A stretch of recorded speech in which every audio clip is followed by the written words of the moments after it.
आप सभी लोगों का मेरे YouTube चैनल पर हार्दिक स्वागत और अभिनंदन है।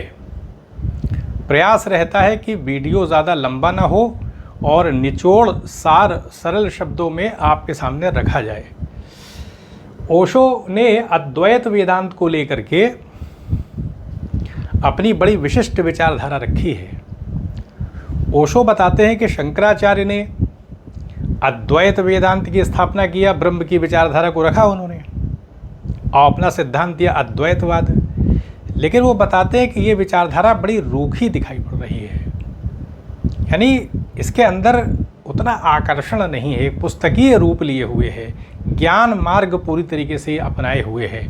और मैंने अपनी विचारधारा के माध्यम से इसको सुगंधित करने का प्रयास किया है, इसके अंदर एक ऐसी आभा रखने का प्रयास किया कि इसको अपने जीवन में जीवंत तौर पर इसको अपनाया जा सके। ये जीवंत विचारधारा है, ये पुस्तकीय नहीं, बल्कि हम अपनी जो हमारी दिनचर्या है उसके माध्यम से हम ब्रह्म को प्राप्त कर सकते हैं। तो मेथड देते हैं, रास्ता देते हैं।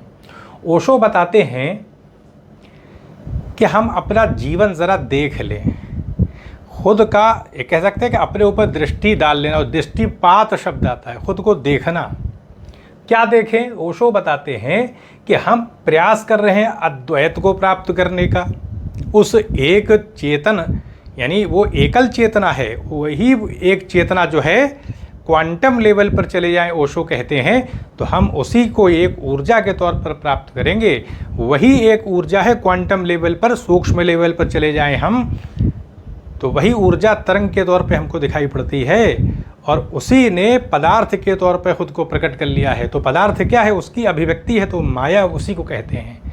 वो जो पदार्थ है वो चेतना के माध्यम से प्रकटीकरण है, एक नया रूप है, चेतना मूल है, लेकिन उसने अलग अलग स्वरूपों में खुद को पदार्थ के तौर पर, वस्तुओं के तौर पर उसी चेतना ने, उसी तरंग ने, उसी ऊर्जा ने अपने को अभिव्यक्त किया है।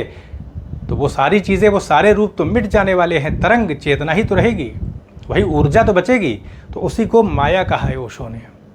तो ओशो ये बताने का प्रयास करते हैं कि हम क्या कर रहे हैं अपने जीवन में। हम धर्म के रास्ते पे खुद को देखें तो हमारा धर्म का मार्ग क्या है, हम क्या कर रहे हैं धर्म में।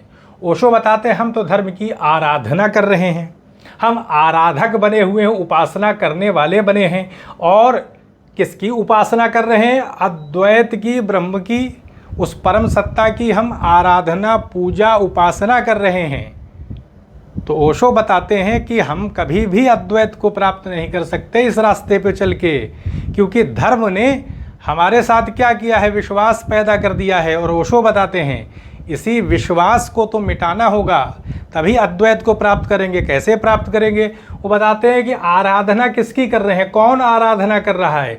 हम आराधना कर रहे हैं। हम क्या हैं? उसी का तो रूप है। अहम ब्रह्मास्मि की विचारधारा क्या दिखाई पड़ती है? वही चेतना तो मूल है क्वांटम लेवल पर, वही ऊर्जा।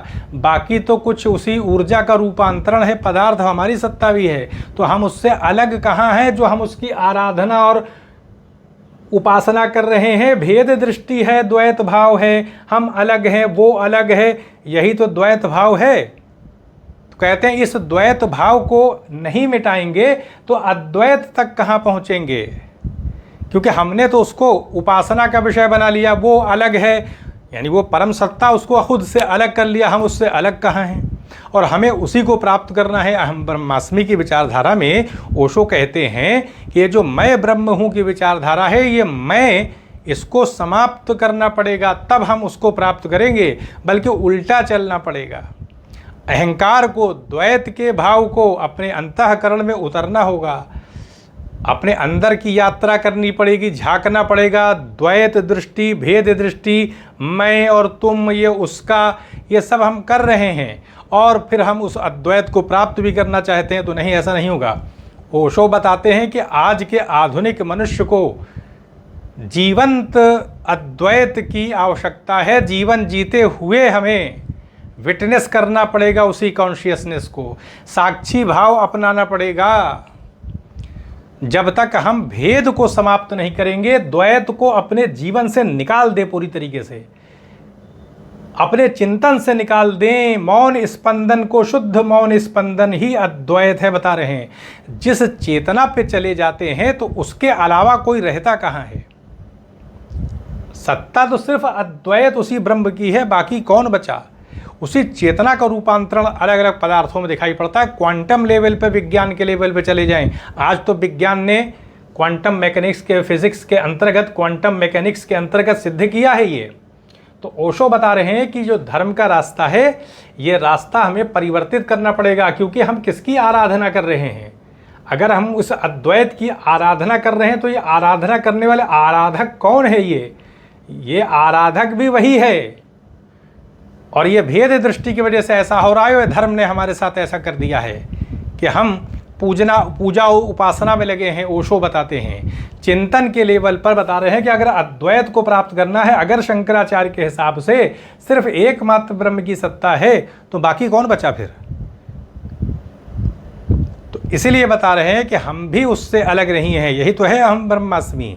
तो अपनी चिंतन धारा को बदलना पड़ेगा, अपने जीवन से, दृष्टिकोण से देखना पड़ेगा कि हम जीवन जीते हुए कितना द्वैत भाव रखे हुए हैं, अहंकार का भाव कितना रखे हुए हैं, मैं कितना रखे हुए हैं। इसको निकाले, तभी तो बता रहे हैं कि अद्वैत को जीवंत यानी अपने जीवन में उतारना पड़ेगा। जीवन जीते हुए हम उसी सत्ता को प्राप्त कर लेंगे।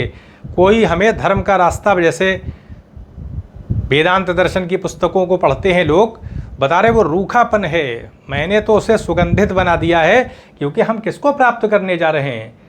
जो केवल अकेला है, उसके अलावा कोई है ही नहीं, हम भी उससे अलग नहीं हैं। तो हम कैसे उस अद्वैत को प्राप्त करेंगे जब हम खुद द्वैत के रास्ते पर चल रहे हैं। हम दृष्टिपात कर रहे हैं तो मैं, मेरी सत्ता अलग है, उसकी सत्ता अलग है, तुम अलग हो, मैं अलग हूँ, इस प्रकार की विचारधारा है। और इसी आधार पर झगड़े भी हो रहे हैं। संपत्ति लेकर, प्रॉपर्टी को लेकर कितने मुकदमे चल रहे हैं, किस आधार पर है। कहीं ना कहीं लालच, लोभ, लालसा, ये सारी चीज़ें हैं, कमज़ोर को दबाया जाता है। ये सब समाज में कैसे हो रहा है, क्योंकि हमारी दृष्टि भेद की है, द्वैत की दृष्टि है, और फिर हम अद्वैत को कैसे प्राप्त कर लेंगे। तो इसलिए ओशो बताते हैं, वो ये बताने का प्रयास करते हैं कि हमें प्रेम के रास्ते पर उतरना होगा, सौंदर्य के रास्ते पर, अनुभूति के रास्ते पर उतरना पड़ेगा, ध्यान करना पड़ेगा। जब तक ध्यान नहीं करेंगे अंतःकरण में, हम कैसे उतरेंगे, अपना आत्मनिरीक्षण कैसे करेंगे, ऑब्जर्वेशन हम अपना कैसे करेंगे कि हमारी क्या दशा है, किस रास्ते पर चल रहे हैं हम। तो जब तक हम खुद अद्वैत के मार्ग पर खुद को नहीं उतार लेते, द्वैत भाव पे चलते रहेंगे, तो इसको कभी प्राप्त नहीं कर सकते। इसलिए हमें भी उसके जैसा बनना होगा, जैसी उसकी सत्ता है वैसा ही अपनी अहम भावना से रहित होकर के खुद को शून्यता के लेवल पर, खुद को शून्य बनाने के लेवल पर उतर करके हम इस अद्वैत को प्राप्त कर सकते हैं। ये ओशो की विचारधारा है। यहीं पे अनुमति दें, चैनल को सब्सक्राइब भी करें, शेयर भी करें। आप सभी लोगों का बहुत बहुत धन्यवाद।